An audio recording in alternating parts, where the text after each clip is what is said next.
কক্সবাজারে আসবেন আর প্যারাসিলিং করবেন না, এটা কি হয়?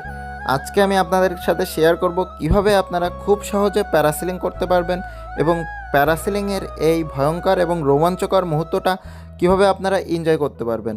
তো সবাই আজকে ভিডিওর সাথে থাকুন। সর্বপ্রথম আপনারা ডলফিন মোড় থেকে একটি অটো নিয়ে মেরিন ড্রাইভ দিয়ে পার পারসন 20 টাকা রেটে চলে যাবেন দরিয়ানগর।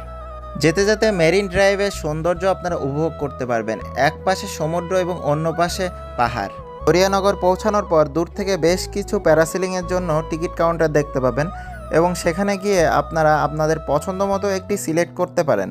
তবে ভুলেও দামাদামি করতে যাবেন না, কারণ দামাদামি করতে গেলে তাদের সাথে কখনোই জিততে পারবেন না, কারণ এটা কোম্পানি রেট।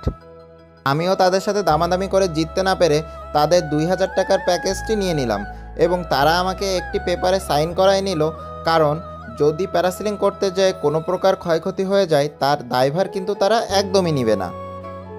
অতঃপর তারা আমাকে সমুদ্র পাড়ে নিয়ে গেল এবং তাদের যে স্টাফরা তারা আমাকে লাইফ জ্যাকেট এবং অন্যান্য সেফটি সামগ্রী পরতে বলল এবং পরানোর সময় তারা আমাকে বেশ কয়েকটা জিনিস শিখিয়ে দিল যেটা প্যারাসিলিংয়ের সময় আমার খুবই দরকার হবে এবং তারা প্যারাসিলিং করার সময় কিভাবে থাকতে হবে এবং নামার সময় কি কি করতে হবে সেই বিষয়ে আমাকে বলতে লাগলো।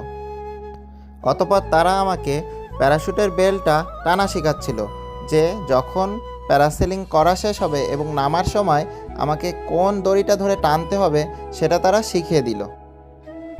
অতঃপর আমি এখন প্যারাসেলিংয়ের জন্য রেডি।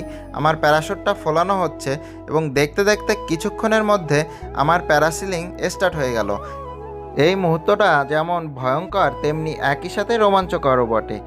আমি একই সাথে ভয়ও পাচ্ছিলাম আবার মজাও লাগছিল এবং আমি আস্তে আস্তে উপরের দিকে উঠতে থাকলাম।